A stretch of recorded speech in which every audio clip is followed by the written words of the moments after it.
Assalamu alaikum wa rahmetullahi wa barakatuhu. Alhamdulillah, wa salatu wa salamu ala rasulillah. Me emrin e Allahut, mëshiruesit mëshirbërësit. Mirë se erdhët në emisionin Rruga e Drejtë. Vëllezër dhe motra, sot me Hoxh Ismailin do të flasim për një problem që e hasim në përgjithësi. Dobësinë ose ndjesinë e dobësisë pas Ramazanit. Si ta kurojmë dobësinë për të bërë vepra të mira pas Ramazanit. Vërejmë që pas muajit Ramazanit na kap si një farë dobësie. Ka njerëz që lejnë namazin. Ka të tjerë që lejnë leximin e Kuranit. Ka të tjerë që lejnë nafilet, lejnë namazin e vitrit. Dhe pra vjen ajo ndjesia sikur me qenë musliman vetëm në Ramazan. E jashtë Ramazanit, pra shkputen nga bërja e veprave të mira. Hoxhi nderuar, a mund të hysh në xhennet pa vepra? Alhamdulillah, wassalatu wassalamu ala nabiyyina Muhammedin wa ala alihi wa sahbihi wa man tabi'ahum bi ihsanin ila yawmiddin. Amma ba'du. Falënderimi takon Allahut të lartësuar, lavdërimi dhe paqja dhe bekimet qofshin mbi njeriu më të mirë, të dërguarin ton, familjen e tij, shokët e tij dhe mbi të gjithë ata të cilët ecin në rrugën e tyre deri në ditën e gjykimit. Muaji i Ramazanit është muaji i mëshirës, faljes dhe mirësive të mëdha të Allahut subhanahu wa taala. Por në mënyrë që njeriu të arrijë mirësitë e Zotit subhanahu wa taala në vazhdimsi, i duhet që të mos i ndërpres veprat e mira, sepse siç thuhet në një hadith profetit sallallahu alaihi wasallam, Allahu nuk do t'i ndërpres mirësitë ndaj jush vetëm nëse ju do të mërziteni, do të dobësoheni dhe do të ndërprisni veprat e mira, siç është kuptimi i hadithit të profetit Muhammed. Ne jemi krijuar që të adhurojmë Zotin. Ky është qëllimi i krijimit, siç ka thënë Allahu i lartësuar në Kur'an: "Wa ma khalaqtul jinna wal insa illa liya'budun." Unë krijova xhindët dhe njerëzit vetëm që të më adhurojnë mua. Dhe pra, qëllimi i krijimit tonë është që ne të adhurojmë Zotin, ne t'i falemi Zotit, ne t'i bindemi Zotit, duke i kryer detyrat që na i ka caktuar ai dhe duke u larguar nga gjërat që ai na ka ndaluar. Dhe nëse njeriu e braktis këtë detyrë, domethënë, nëse njeriu merret me ibadet vetëm muajin e Ramazanit dhe e braktis gjatë muajve të tjerë të Ramazanit, kjo do të thotë që njeriu nuk është në funksionin e duhur, njeriu nuk po kryen punën për cilën e ka krijuar Allahu i lartësuar. Nuk po bën atë që kërkon Zoti i gjithësisë prej tij. Allahu i lartësuar kërkon që ne vazhdimisht të falemi, në kohën e caktuar, kuptohet. Që ne t'i kryejmë detyrat në mënyrë të vazhdueshme. Ne gjithnjë të ruhemi nga ato që janë gjunahe, që janë ndaluara në fe. Allahu i lartësuar na solli në këtë botë që ta vëjë në provë. Në këtë botë ekziston jeta dhe vdekja, e mira dhe e keqja. Dhe Allahu i lartësuar këto kushte në këtë botë i ka krijuar që njeriu të vihet në provë, nëse do t'i bindet Allahut apo jo, nëse do i falet Zotit apo jo, nëse do të tregohet mirënjohës ndaj Allahut duke i kryer detyrat e fesë dhe duke u larguar nga gjunahet apo jo. Allahu i lartësuar thotë në Kur'an: "Alladhi khalaqa al-mauta wal hayata liyabluwakum ayyukum ahsanu amala." Allahu është ai i cili ka krijuar jetën dhe vdekjen që t'u vëjë juve në provë, secili për ju do bëj vepra më të mira. Pra jemi në provë nëse do bëj vepra të mira apo jo. Ramazani shërben që ne të kultivojmë devocionin fetar, që ne të jemi për atyre që do t'i kryejnë detyrat e fesë, që do t'i binden në vazhdimsi Zotit të gjithësisë, që do ruhen nga gjunahet. Pra, Ramazani është shkollë edukimi. Kjo është qëllimi i Ramazanit, la'allakum tattaqun, qëllimi i agjërimit, që ju të bëheni të devotshëm. Këtë qëllim e ka përmendur Allahu i lartësuar në Kur'an. Veprat e mira janë pjesë e besimit.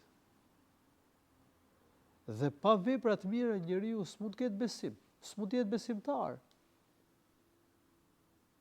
Kështu që veprat e mira janë domosdoshme. Pa vepra të mira s'ka xhenet. Sepse Allahu i lartësuar ka thënë në Kur'an udkhulul jannata bima kuntum ta'malun. Hyni në xhenet për shkak të veprave që keni bërë. Në qoftë se njeriu s'ka vepra, atëherë s'do ketë xhenet, s'do hyjë në xhenet. Veprat janë shkak për të fituar xhenetin. Ata që kryejnë vepra të mira do të jenë fituar. Ata që kanë besim dhe kryejnë vepra të mira. Prandaj shumë vende në Kur'an Allahu i lartësuar nuk ka përmendur vetëm besimin, siç thonë ca njerëz unë besoj Zot. Ky s'juhet besim i saktë. S'juhet besimtar njeriu që thotë thjesht besoj Zot. Por apo s'do bëja ditë për Zotin. Ta adhuroj Zotin, t'i falet Zotit, që jemi krijuar ta adhurojmë Zotin, t'i falemi atij. Të kryej detyrat që na ka caktuar Zoti. Se Zoti që na ka krijuar kërkon diçka prej nesh. Duhet ta përmbushim qëllimin për cilën na ka krijuar. Edhe truhemi nga gjunohet. Kështu që kush nuk kryen vepra të mira s'ka xhenet. Sepse Allahu i lartësuar ka përmendur veprat e mira në Kur'an si shkak për të hyrë në xhenet. Dhe ka premtuar xhenetin për ata që besojnë dhe bëjnë vepra të mira. Dhe ata që nuk kryejnë vepra të mira do të jenë dështuar ditën e gjykimit. Në surën Asr Allahu i lartësuar ka përmendur cilësitë e njerëzve që do shpëtojnë. Ka thënë wal asr, pasha kohën, innal insana lafi khusr, vërtet njeriu do të dështojë. Pra njerëzit do të dështojnë. Do përfundojnë në dështim, në dënim. Illa alladhina amanu wa amilu salihat, përveç atyre që besojnë dhe bëjnë vepra të mira. Wa tawasaw bil haqqi wa tawasaw bis sabr. Që këshillojnë njëri tjetrin, përveç atyre që besojnë dhe bëjnë vepra të mira. Pra Allahu i lartësuar ka përmendur krahas besimit dhe veprat e mira. Që këshillojnë njëri tjetrin për të ndjekur të vërtetën dhe këshillojnë njëri tjetrin për të duruar. Deri kur do të vazhdojmë të bëjmë vepra të mira? Për sa kohë që jemi gjallë, përderisa jemi në jetën e kësaj bote, do të vazhdojmë të kryejmë vepra të mira. Njeriu e ka detyrë që të adhurojë Allahun derisa të vijë vdekja. Ka thënë Allahu në Kur'an: "Wa'budu rabbaka hatta ya'tiyaka al-yaqin." Adhuroje Zotin tënd derisa të vijë vdekja. Kjo botë është vetëm mbjellje. Ç'të mbjellim këtu do gjejmë në ahiret në botën tjetër. Allahu na solli që ta vëjë në provë. Koha e kësaj prove mbaron kur njeriu t'i vjen vdekja, kur vjen meleku vdekjes dhe ja merr shpirtin.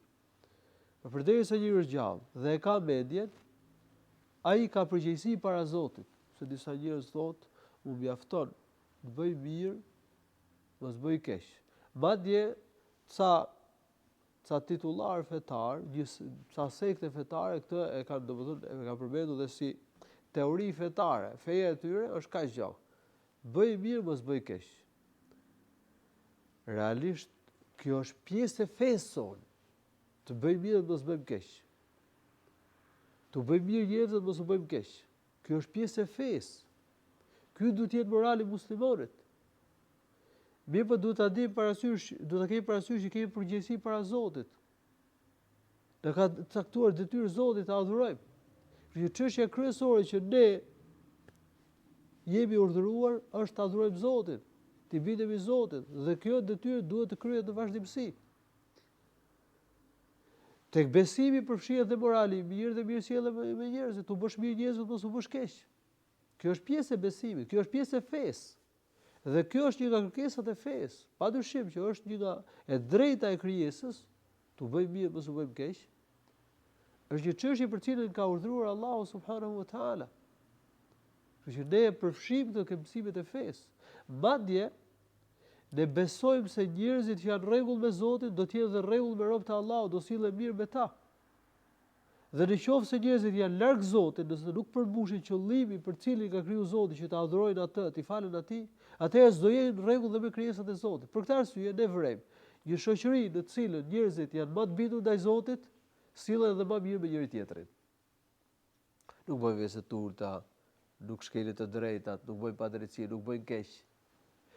Prandaj ajo rrymë fetare që thotë feja është vetëm bësh mirë, mos bësh keq, mos adhuro Zotin, s'ke nevojë të njohësh Zot, as të adhurosh Zotin, as të bindesh Zotit, kjo shkatron dhe marrëdhëniet njerëzore. është mashtrim. Këta njerëz që kanë këtë teori nuk mund të sillen mirë me njëri tjetrin. Them përgjithsisht, në raste të ralla mund të ketë njerëz që sillen mirë me njëri tjetrin për një arsye apo për një formim të caktuar. Por, në shumica e njerëzve që kanë një formim të tillë nuk sillen mirë me njëri tjetrin, do bëjnë vese turta, do bëjnë punë turpshme, do trajtojnë njëri tjetrin, do gënjejnë, do bëjnë hile, do mashtrojnë, do shkelin drejtë. Pse? Sepse ata nuk besojnë që do dalin para Zotit. Ata nuk i kryejnë çështjet duke u mbështetur tek feja e Allahut dhe Resulit. Ata nuk presin shpërblimin e Allahut dhe Resulit në ahiret. Pra një sër problemi është këtu. Kështu që edhe mirësjellja me njerëzit dhe mirëbërja ndaj njerëzve duhet që domethënë mbështeten tek çështjet e fesë, ke parimet fetare, që ne jemi rob Zotit, ne jemi krijesa të Zotit, ne na ka urdhëruar Allahu të sillemi mirë me njëri tjetrin, ne na ka dhënë mëshirën e Allahut i lartësuar që tregojmë të mëshirshëm me njëri tjetrin. Kështu që ne duhet vazhdojmë të adhurojmë Allahun subhanahu wa taala sa të jemi gjallë, siç ka përmendur Allahu i lartësuar në Kur'an, wa'bud rabbaka hatta ya'tiyaka al-yaqin, adhuroj Zotin tënd derisa të vijë vdekja. Në Ramazan vërehet që besimtarët bëjnë disa vepra më tepër. A duhet vazhdojnë me të njëjtin ritëm edhe pas Ramazanit? Kuptohet që besimtari në muajin e Ramazanit do të kryejë më shumë vepra të mira, se muaji i Ramazanit është muaj i mirësive të mëdha dhe shpërblimi i veprave të mira në Ramazan është i madh. Por nuk duhet të ndërpritemi nga veprat e mira, nuk duhet i lëmë veprat e mira pas muajit të Ramazanit. E para, duhet detyrat i kryejmë rregullisht. Duhet ruhemi nga gjunahet, kjo është minimumi. Të kryejmë detyrat dhe të ruhemi nga gjunahet. Pastaj kemi edhe një program të kryerjes së veprave të mira, suneteve, nafileve. Nuk është e thënë që të vazhdojmë me atë ritëm që kemi pasur në muajin e Ramazanit, sa ajo është muaj i mirësive të mëdha, por duhet kemi një program ditor. Se jemi krijuar të adhurojmë Allahun, vazhdimi me veprat e mira ka mirësi shumë të madhe. Nëse njeriu lë veprat pas Ramazanit, çfarë tregon kjo? Nëse njeriu lë veprat pas muajit të Ramazanit, kjo mund të tregojë që ky njeri nuk e ka përmbushur qëllimin e agjërimit. Sepse Allahu thonë la'allakum tattaqun, në mënyrë që ju të bëheni devotshëm, që të kultivoni takuan, të jeni për atyre që i kryejnë detyrat, që ruhen nga gjunahet, pra që i bindën Allahut të lartësuar në vazhdimsi. Dhe nëse njeriu s'ka fituar takua, nuk e ka fituar këtë disiplinë gjatë muajit të Ramazanit, kjo do të thotë që agjërimi i tij ka qenë i mangët, që nuk i ka arritur mirësitë e agjërimit, nuk e ka arritur siç duhet atë shpërblimin e madh të agjërimit që e jep Allahu i lartësuar. Pra, ose nuk i është pranuar agjërimi si vepër tek Allahu i lartësuar, ose nuk i është pranuar i plot. Prandaj duhet që njeriu të paktën, domethënë të kryejë detyrat e fesë, të ruhet nga gjunahet, e pastaj të ketë një program të veprimit të veprave nafile, se kjo është edhe më e mirë për ta. Çfarë rëndësie ka vazhdimësia në vepra të mira? Allahu subhanahu wa ta'ala detyrat ne i ka caktuar të vazhdueshme. Për shembull, namazi. Ne kemi detyrë të falim 5 vaktet çdo ditë. Është një vepër e caktuar në vazhdimsi. Muaji i Ramazanit vjen çdo vit. Zakati i pasurisë për të pasurit kuptohet. Kanë detyrë vjetore, sipas rregullave të dhënies së zakatit, të cilat janë domethënë sqaruara në librat e jurisprudencës fikut islam. Përjashtim bën haxhi, i cili është detyrë vetëm një herë në jetë. Pra Allahu subhanahu wa taala i ka caktuar këto shtyllat e islamit, detyrat fetare ka caktuar në vazhdimsi. Dhe kjo tregon rëndësinë e vazhdimit me veprat e mira. Vepra që Allahu i lartësuar i do më shumë, që e pëlqen më shumë, është vepra e vazhdueshme. Prandaj Allahu i lartësuar farzet i do më shumë. Ti kryesh në vazhdimsi. Ahabbul amali ila Allah adwamuhu wa in qalla. Vepra që Allahu do më shumë është vepra e vazhdueshme, qoftë ajo dhe pak. Prandaj edhe tek veprat nafile, më mirë të falim namazin e vitrit, falim 3 rekate, po ta falim vazhdimisht. Se sa për shembull njëri disa net fal 5 rekate, ose 7, ose 11 rekate. Edhe pastaj e lë vitrin, nuk e fal rregullisht. Më mirë 3 rekate çdo natë. Edhe ke namazin nafile. Më mirë të falim sunetet rregullisht. Sunetet para farzit dhe pas farzit. Sunetet e caktuara. Për shembull, 4 para dreke, 2 pas farzit drekës. Ti falim rregullisht. Dhe nëse ne kalon ndonjëherë suneti, ta bëjmë kaza, që ta mësojmë veten me vazhdimin e veprat e mira. Dhe kjo është më mirë se sa që njeriu një ditë të fal namaz nafile shumë, edhe pastaj lë krejt namazet nafile. Edhe ke çështja e këndimit të Kuranit. Më mirë të kemi një program ditor të këndimit të Kuranit. Edhe pse këndimi i Kuranit hyn ke vepra nafile, kuptohet. Por më mirë të kemi një program të vazhdueshëm, program të rregullt, për shembull, çdo ditë nga i xhuz Kurani. Se sa të ulet besimtari një ditë këndoj gjithë ditën Kur'an, pastaj e lë një xhuz mund ta këndosh për gjysmë orë ose për 1 orë. Ose për shembull për ditë nga 10 faqe, ose për ditë nga 10 faqe. Madje edhe sikur një faqe çdo ditë. Çdo ditë nga një faqe. Po jo me lënë, domethënë që të këndosh Kur'an vetëm Ramazan. Vërtet, muaji Ramazan është muaji i Kur'anit. Dhe muaji Ramazan do këndoj më shumë Kur'an. Por në muajt e tjerë nuk duhet me lënë, domethënë, këndimin e Kuranit, por kjo është më e mira, kuptohet në fjalë. Profeti sallallahu alaihi wasallam veprat i kryente rregullisht. Kana idha amila amalan athbata, kështu ka treguar nëna besimtarve Aisha radhiyallahu anha. Dhe vepra që e pëlqente më shumë profetit sallallahu alaihi wasallam ishin vepra e vazhdueshme. Madje nëse profeti do t'i kalonte ndonjëherë namazin natës për shkak të gjumit, me mund të gjumi, ose për shkak një dhimbje, një smundje, profeti sallallahu alaihi wasallam do të falte gjatë ditës 12 rekate. Kryesisht profeti sallallahu alaihi wasallam e falte namazin e natës 11 rekate. Mund të ndodhte ndonjëherë që i kalonte. E bënte kaza, e zëvendësonte. Kur gjatë ditës 12 rekate. Prandaj, nëse besimtari e ka rregull që të fal vitrin 3 rekate çdo natë, nëse i kalon ndonjëherë, të mos e lëj pa e fal. Por ta fal gjatë ditës. E ti fal 4 rekate, sipas hadithit profetit sallallahu alaihi wasallam.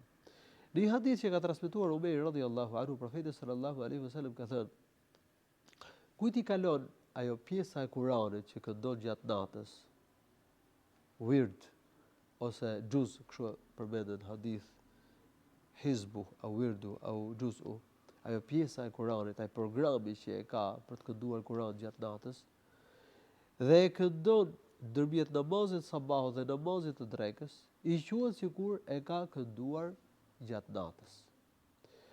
Nga ky hadith mësojmë që shokët e profetit, sipas udhëzimeve, sipas mësimit që kishte dhënë profeti, kishin program të këndimit Kur'anit gjatë natës. Po si e këndon në namaz, kuptohet, se ata kishin mësuar përmendesh pjesën e Kur'anit që e këndonin. Dhe profeti i ka mësuar që nëse do t'i kalonte ndonjëherë ajo pjesa, ai programi, nëse do t'i kalonte ndonjëherë, të mos e linin, por ta zëvendësonin nga namazi sabahut deri në namazin e drekës. Atëherë, domethënë, bëjmë mirë që të kemi program të këndimit Kuranit, të faljes së namazit nafile, dhe nëse na kalon ndonjëherë, ta zëvendësojmë. Këto janë këshillat e profetit sallallahu alaihi wasallam. Dhe padyshim kjo tregon rëndësi, domethënë, e vazhdimit me veprat e mira. Hoxhë nderuar, çfarë frytesh arrin njeriu nëse ka vazhdimsi në vepra të mira? Së pari do kemi lidhje të vazhdueshme me Allahun. Dhe lidhja e vazhdueshme me krijuesin e gjithësisë na jep siguri, na jep qetësi, na bën të qëndrueshëm në fe. Do ta kemi zemrën gjithmonë të lidhur me Zotin, do jemi gjithnjë të mbështetur te krijuesi i gjithësisë. Dhe ai që e lidh zemrën me Allahun, ai që është i mbështetur tek Allahu i lartësuar, do të jetë në kujdesin e Allahut. Allahu i lartësuar do t'ia rregulloj punët, do t'ia plotësoj nevojat, do t'i jap sukses. Prandaj ka thënë Allahu Kur'an: "Wa man yatawakkal 'ala Allahi fa huwa hasbuh." Kush mbështetet tek Allahu i lartësuar, Allahu do t'i mjaftoj. Allahu do t'i mjaftoj, domethënë do kujdeset për të, do ta ruaj, do t'ia rregulloj punën, do ja plotësoj nevojat, do i jap sukses. Gjithashtu, në këtë mënyrë ne e mësojmë veten për të bërë ibadet. Se jemi krijuar të adhurojmë Allahun, por njeriu ka nevojë që ta mësoj veten. Ka nevojë që të edukohet. Dhe duke bërë ibadet vazhdimisht, do ta bëhet ibadeti mësim, do ta bëhet rregull, do ta bëhet program. Edhe atëherë njeriu domethënë nuk e le më nëse mësohet. Se e kanë këtë problem shumë njerëz që janë debel për të bërë vepra të mira. Përtojnë dhe nuk shpejtojnë për të bërë vepra të mira. Dëshirojnë që të bëjnë vepra të mira, mirë po bëhen debel. Atëherë si kurohet ky problem? Ta mësojmë veten. Ashtu sikur se njeriu ka nevojë të kalisë veten për të forcuar fizikun. Dhe për të kaluar veten, për të kalitur veten, duhet ushtrim i vazhdueshëm. Dhe me filluar njeriu nga pak. Po kështu edhe me ibadet, me vepra të mira, kemi nevojë që ta kalisim veten. Dhe kemi nevojë, domethënë, të bëjmë vepra në vazhdimsi. Dhe në qoftë se ne mësojmë veten me vepra të mira në vazhdimsi, nuk do ta kemi mendjen për vepra të këqija, për vese të ulta. S'do e ketë njeriu mendjen për punë të turpshme. Ka njerëz që shumë kollaj bien në gjunahe. Pse? Sepse nuk angazhohen me vepra të mira.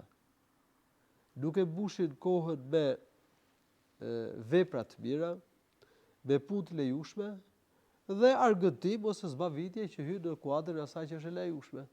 Edhe çfarë ndodh pastaj me këta njerëz? Prirën për vepra të këqija. Zhvillohen tek ata dëshirat e liga. Edhe bien kollaj pastaj në vepra të këqija.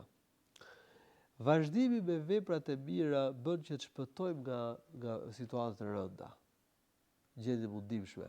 Sepse profeti ka thënë hadith, "Ihfazillah yahfazuk", ruaj Allahun që Allahu të ruaj ty.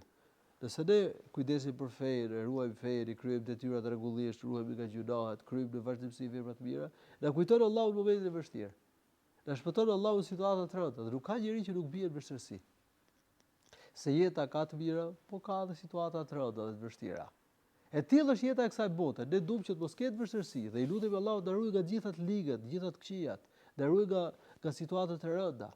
Por gjithsesi natyra e jetës kësaj bote e tillë është. Se Allahu e ka përmendur në Kur'an që ne kemi krijuar njeriu në vështirësi, pra njeriu do të përballet me vështirësi. Kjo është natyra e jetës kësaj bote.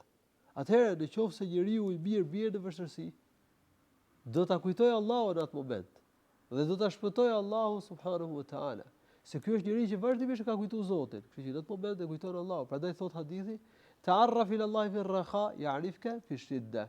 Kujtoje Allahun kur je mirë, njihe Zotin kur je mirë, që Allahu të kujtojë ty kur ti je në vështirësi. Gjithashtu, kështu ne fitojmë dashurinë e Allahut, bëhemi dashur tek Allahu. Si bëhet njeriu i dashur tek Allahu? E para je duke i bë farzet, siç ka thënë profeti në hadith, se Allahu Rasul ka thënë këto janë fjalë hyjnore, hadith kutsi, "Wa ma taqarraba ilayya 'abdi bi shay'in ahabbu ilayya mimma aftaradtuhu alayh." Robi im nuk mund të afrohet tek unë me diçka që unë dua më shumë se sa veprat që ja ka bërë detyrë, farzet. E para të kryej farzet për të afruar tek Allahu i lartësuar. Pastaj në vazhdim Allahu i lartësuar thotë, "Robi im do të vazhdojë të afrohet tek unë me veprat nafile derisa unë ta dua ata." Dhe kur njeriu të bëhet i dashur i Allahut, atëherë Allahu i lartësuar do të japë sukses. Do t'ja bëj bar punët. Do ta ndihmoj që të plotësoj nevojat, që të realizojë objektivet. Allahu do t'ja mundsoj që gjymtyrët i përdor për vepra të mira dhe jo për vepra të këqija. Do t'ja lehtësoj Allahu i lartësuar çështjet e fesë dhe çështjet e dynjos, siç kuptohet nga hadithi i profetit. Allahu i lartësuar do t'ja pranoj lutjet. Dhe një nga frytet e vazhdimit me veprat e mira është se Allahu na pranon lutjet. Allahu njerëzve të mirë na pranon lutjet. Miqve të vet, dashurve të vet, atyre që janë të afruar tek ai. Prandaj thotë në fundin e hadithit, "Wala in sa'alani la utiyanna." Në qoftë se do të më kërkojë diçka, unë do t'ja jap, të dashurit tim. Ky është kuptimi. Dhe nëse do të më kërkoj mbrojtje dhe kujdes, unë do ta mbroj nga të këqijat dhe nga keqbërësit. Pra do të jemi në kujdesin e Allahut, do na mbrojë Allahu, na i pranon Allahu subhanahu wa taala lutjet. Allahu të dashurin e tij nuk e hën zjarrin e xhehenemit. Prandaj ka thënë profeti sallallahu alaihi wasallam në një hadith, "Wallahi ma yulqi Allahu habibahu fi an-nar." Pasha Allahut, Allahu të dashurin e vet nuk e hedh në zjarrin e xhehenemit. Veprat e mira bëjnë që njeriu të ruhet nga veprat e këqija. Për shembull, namazi është një vepër e mirë që na ndalon dhe nga të këqijat. Kush e fal namazin rregullisht dhe fal siç duhet, ai do heq dorë nga veprat e ulta dhe nga veprat e këqija. Allahu thotë në Kur'an, "Inna as-salata tanha 'anil fahsha'i wal munkar." Namazi ndalon nga veprat e këqija dhe nga veset e shëmtuara. Inna as-salata tanha 'anil fahsha'i wal munkar. Namazi është edhe shkak për fshirjen e gjunaheve. Kështu që veprat e mira fshin gjunahet, fshin të këqijat. Prandaj profeti sallallahu alaihi wasallam ka thënë hadith, më tregoni nëse në pragun e derës do dëgjohet për jush rrjedh një lum edhe lahet në të 5 herë ditë, a do t'i mbetet pa pastërti në trup? Tha jo, i dërguar i Allahut. Ka thënë, kështu është edhe shembulli i 5 namazeve.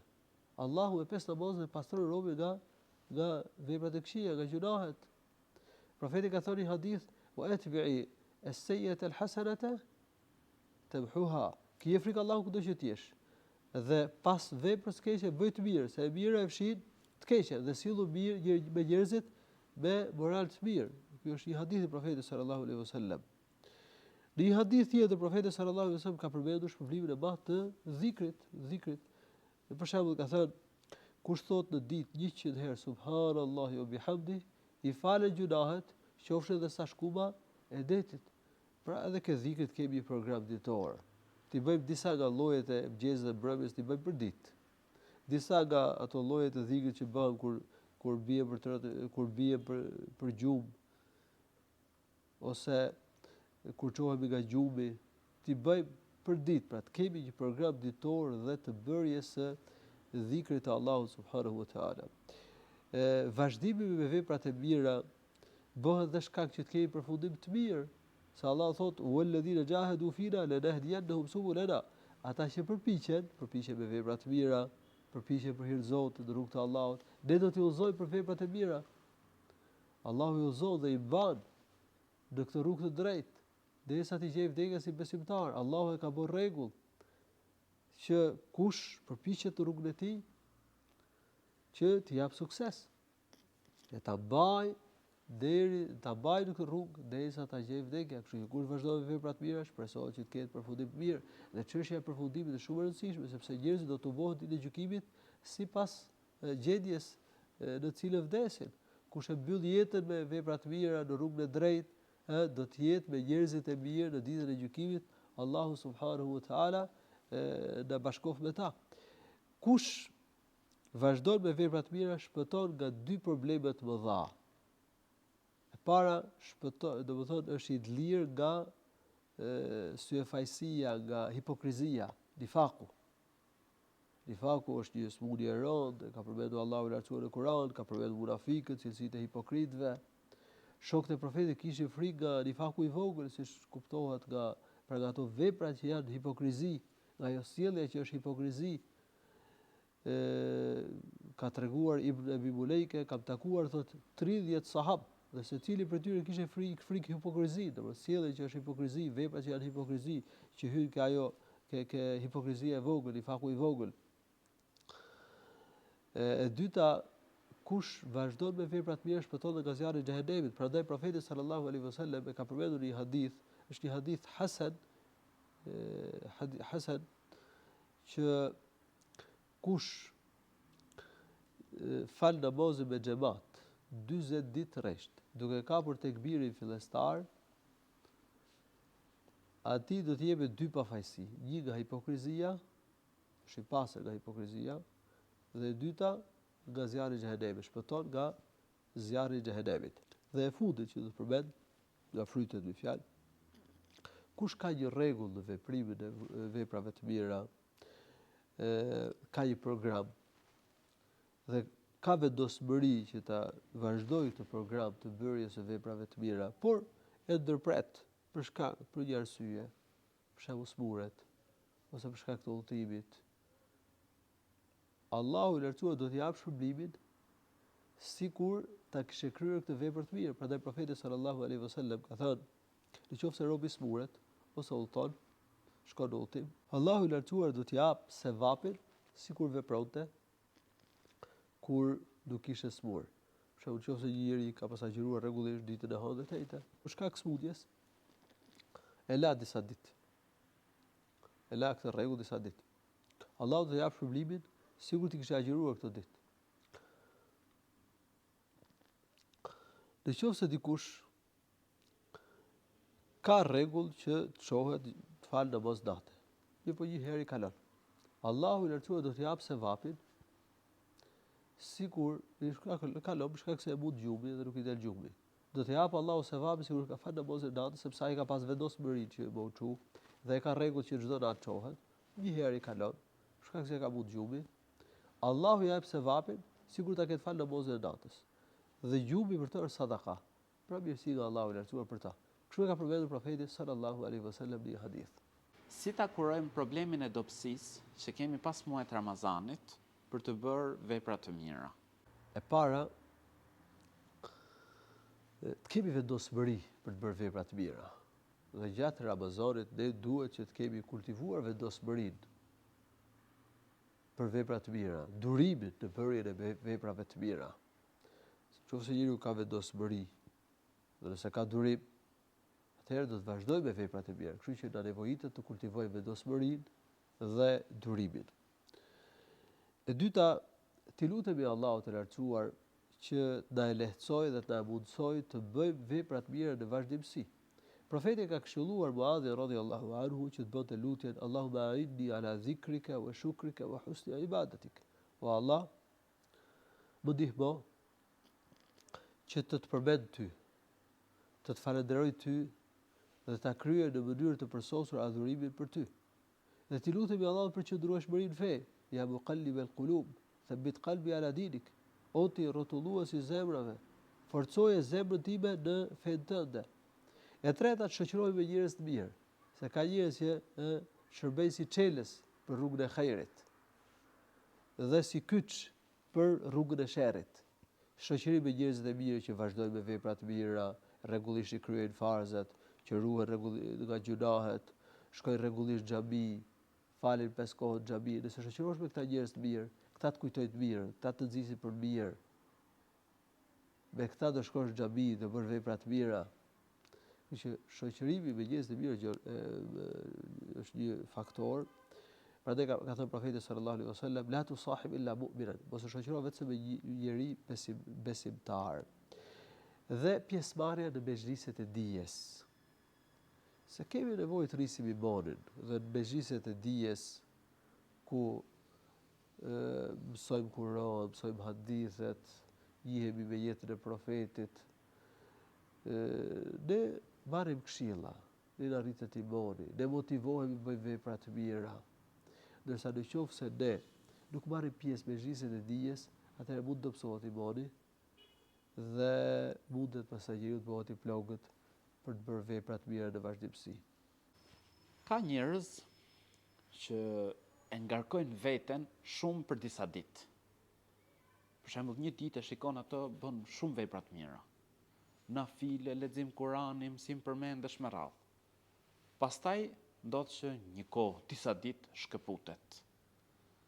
A mund të na japësh një këshill se si këta njerëz të motivohen?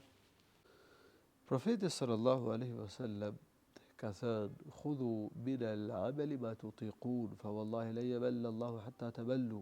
Ka thënë: bëni aq vepra sa mund t'i përballoni me lehtësi dhe pa ndërprerje, sepse Allahu nuk do ta ndërpresë mirësinë ndaj jush derisa ju të mërziteni, të lini veprat e mira e përpasoj Allahu i lartësuar pastaj e ndërpret mirësinë ndaj jush.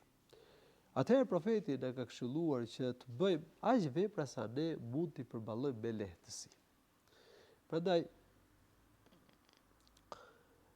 detyrat duhet i kryejmë patjetër, detyrat, farzet. Nga gjunahet duhet ruhemi. Në lidhje me veprat nafile, që janë vullnetare, që janë detyrë, kemi një program të vazhdueshëm, dhe të mos e ngarkojmë veten. Po ta fillojmë me nga pak, që të mund t'i kryejmë me lehtësi. Prandaj e përmend edhe pak më përpara. Ta fillojmë me sunetet, t'i kryejmë sunetet rregullisht, mos i lëm sunetet para dhe pas farzeve. Vitrin, nga 3 rekatet, mos e lëm. Nëse na kalon ndonjëherë namazi sunet, ose na kalon vitri, të mund ta zëvendësojmë. Të mësojmë këtë program. Pastaj, nëse ky na bëhet i lehtë, na bëhet rregull, atëherë ne mund të shtojmë diçka. Nëse kemi kohë, nëse kemi mundësi, nëse shohim të lehtë. Edhe tek dhikri, bëjmë disa lloje dhikri ditor. Për 2-3 minuta, maksi 5 minuta. Pa e rënduar veten. E ta bëjmë rregullisht. Edhe tek këndimi i Kuranit. Për shembull, mund të fillojë njeriu me 1 faqe çdo ditë. Pastaj me 3, pastaj me 5 faqe, me 10 faqe. Pasi mësohet mund të këndoj nga i xhuz për ditë. Hafuzi i Kuranit kuptohet, minimumi duhet të këndoj për ditë nga i xhuz Kuranit përmendesh. Pra të bëjmë vepra, domethënë aq sa mund t'i përballojmë me lehtësi. Profeti sallallahu alaihi wasallam ka thënë hadith, la yushadda ad-din ahad inna hadha ad-din yusr. Kjo fe është e lehtë. Wa la yushadda ad-din ahad illa ghalaba. Dhe nuk do të ketë njeri që e shtrëngon veten duke bërë vepra ose duke tepruar në çështjet e fesë, vetëm se ka me e mundur feja. Pra, do ta shtrëngoj veten, nuk do mundet të vazhdoj me këtë ritëm, edhe pastaj do të detyrohet bëj kthes. Po ka njerëz pastaj që ose do kthehet, do të jetë i matur. Po ka edhe njerëz që i lën veprat krejt. Allahu lartësuar dhe ruhet për shkak se ka bërë shumë shtrëngim vetes. Pastaj thot fesed didu. Përpiqet të jesh i matur, të jesh besatar, të mos e teprosh, fesed didu. Wa qaribu, dhe përpiquni të jeni të përsosur. Nëse smundet njeriu që të jetë i përsosur, të përpiqet të afrohet përsosmërisë në bërjen e veprave të mira. Wasta'inu bil ghadwati war rawhati wa shay'in min ad-dulja. Dhe pastaj thot, shfrytëzoni kohën kur je më i zellshëm. Mëngjes, pasdite, vendet arabe pasdite ka freski. Dhe në fundin e natës. Pra profeti sallallahu alaihi wasallam na këshillon që bëjmë ibadet në kohën kur jemi më të zellshëm, kur kemi prirje më shumë që të bëjmë ibadet Allahut të lartësuar.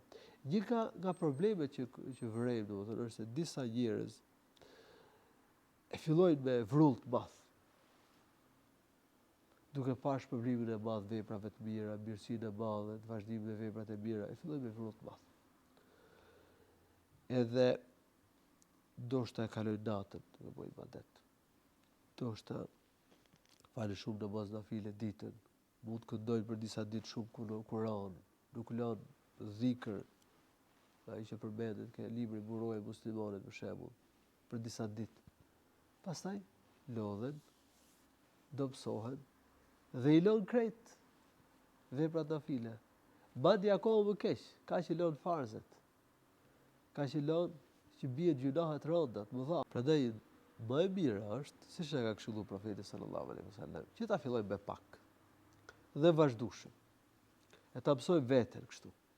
Hoxh, kemi nevojë për shembuj që të motivohemi për të bërë vepra të mira.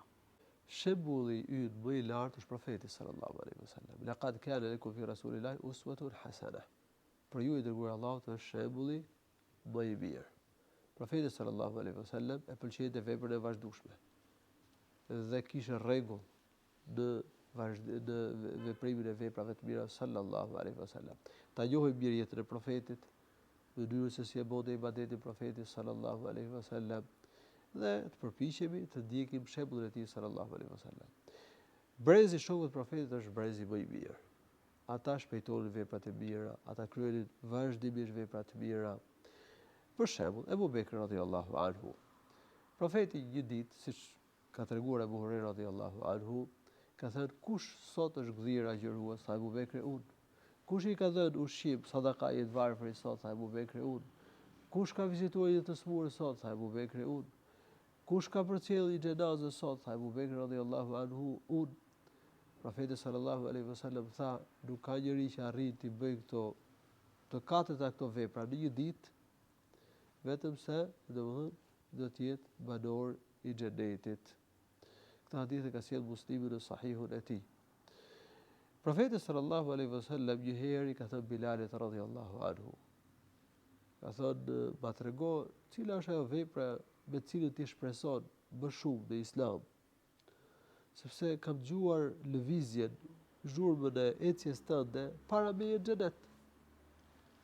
I tha Bilali radhiyallahu anhu, nuk kam bërë ndonjë vepër që mendoj se me cilën shpresoj më shumë se sa kjo, tha. Sa herë që kam bërë pastrimi, gusull ose abdes, kam falë namaz. Sipas i transmetimit ka falë 2 rekat namaz. Pra, kuptohet që Bilali radhiyallahu anhu i ka falë 2 rekatet e abdesit, i ka falë rregullisht. Aliu dhe Fatimi radhiyallahu anhuma, Aliu dhe ëndri profetit. Fatimi radhiyallahu anha, bija e profetit. Pra ky çift jetoni në vështirësi. Dhe shkojnë i kërkojnë profetit një shërbëtor. To jepte një shërbëtor. Profeti sallallahu alaihi wasallam shkon tek shtëpia e tyre, i gjet, domethënë kur shkon atje ishin në shtrat, dhe profeti tha qëndroni aty ku jeni. Shkon profeti, ulet midis tyre. Ai sa ka thënë Aliu radhiyallahu anhu, të ftohtin e këmbët të tij e ka bjerë në gjoksin e tij. Dhe profeti sallallahu alaihi wasallam u tha, ato tregoj një vepër që është më e mirë për ju se të kishit një shërbëtor. Kur të bini në shtrat për të fjetur, thoni 33 herë subhanallah, 33 herë elhamdulillah dhe 34 herë Allahu Ekber. Kjo është më e mirë për ju se sa ta kishit një shërbëtor. Ka thënë Aliu radhiyallahu anhu, nuk e kam lënë këtë dhikr kur e kam dëgjuar me profetin sallallahu alaihi wasallam. Sa herë që ka rënë në shtrat për të fjetur gjumë, e ka bërë këtë dhikr, sa herë që është rinë në shtrat. I tha dikush, edhe në natën e betejës së Sifinit nuk e ke lënë këtë dhikr? Tha po, edhe në këtë natë nuk e kam lënë. Këtë tregim, këtë hadith e ka sjellë Buhariu në Sahihun e tij. Ummu Habiba radhiyallahu anha ka treguar nga profeti sallallahu alaihi wasallam hadithin në cilin profeti ka thënë, kush i fal 12 rekate në ditë, kuptohet namazet sunete me fjalë, që falen para farzeve dhe pas farzeve, kush i fal të 12 sunetet, Allahu dërton për të një shtëpi në xhenet. Ka thënë Ummu Habiba radhiyallahu anha, nuk i kam lënë sunetet që kur e kam dëgjuar diçka të tillë nga profeti sallallahu alaihi wasallam. Ka thënë transmetuesi nga Ummu Habibe radhiyallahu anha që quhet Anbasa, ka thënë që kur kam dëgjuar këtë hadith nga Ummu Habibe, nuk e kam lënë 12 rekate sunet, 12 rekate ditë në natë. Ka thënë Amri, transmetuesi tjetër në zinxhirin e transmetimit, nuk e kam lënë këto rekate që kur kam dëgjuar këtë hadith nga Anbasa. Ka thënë Nu'mani që ka sjellë hadithin nga Amri, që kur kam dëgjuar këtë hadith nga Amri, nuk i kam lënë 12 rekatet në ditë, domethënë këto 12 rekatet sunet. Pra, njerëz që garonin për të bërë vepra të mira dhe i kryenin veprat e mira rregullisht, kujdeseshin për falën e suneteve. Prandaj ti kryejm sunetet rregullisht dhe nëse na kalojnë ndonjëherë, ti bëjmë kaza në mënyrë që të mos na shpëtojnë dhe ta mësojmë veten me i fal rregullisht sunetet. Dhe këto 12 sunetet, 4 para dreke, 2 pas dreke bëhen, pas namazit drekës bëhen 6, 2 pas akşamit bëhen 8, 2 pas jacije bëhen 10 pas namazit jacis dhe 2 para farzeve të sabahut, 2 sunet të sabahut bëhen 12 rekate gjithsej. Nëse njeriu ka pas një program për kryerjen e një vepre të mirë, ka pas program të rregullt, më pas e lë, çfarë gjykimi ka? Nëse njeriu ka një program të kryerjes së veprës mirë dhe e lë atë, kjo është mekruh, nuk është e pëlqyeshme. Prandaj Abdullah ibn Amr ibn As radhiyallahu anhu ka treguar se profeti sallallahu alaihi wasallam ka thënë: "Ja Abdullah, la takun ka fulan kana yaqumu al-layl fa taraka qiyam al-layl." Ka thënë: "O Abdullah, mos u bëj si filani, që falte namaz natën dhe e ka lënë namazin e natës." Prandaj ka thënë dietar, nuk pëlqehet që njeriu ta lëj programin që ka në bërjen e një vepre të mirë, qoftë edhe vepër nafile. Nuk themi që merr gjuna, por kjo nuk është e pëlqyeshme, është mekruh. Hoxhë nderuar, Allahu ju shpërbleft. Atëherë, vëllezër dhe motra, ky ishte emisioni për këtë herë. Elusi Allahun e lartësuar që të na bëj prej atyre të cilët kanë vazhdimsi në vepra të mira. Dhe mos ta harrojmë hadithin e profetit alayhis salam, që puna më e dashur tek Allahu është ajo që bëhet në vazhdimsi edhe nëse është pak. Deri në emisionin tjetër, elusi Allahun e lartësuar t'ju jap mirësi, begati dhe t'ju ruaj. Assalamu alaikum wa rahmetullahi wa barakatuhu.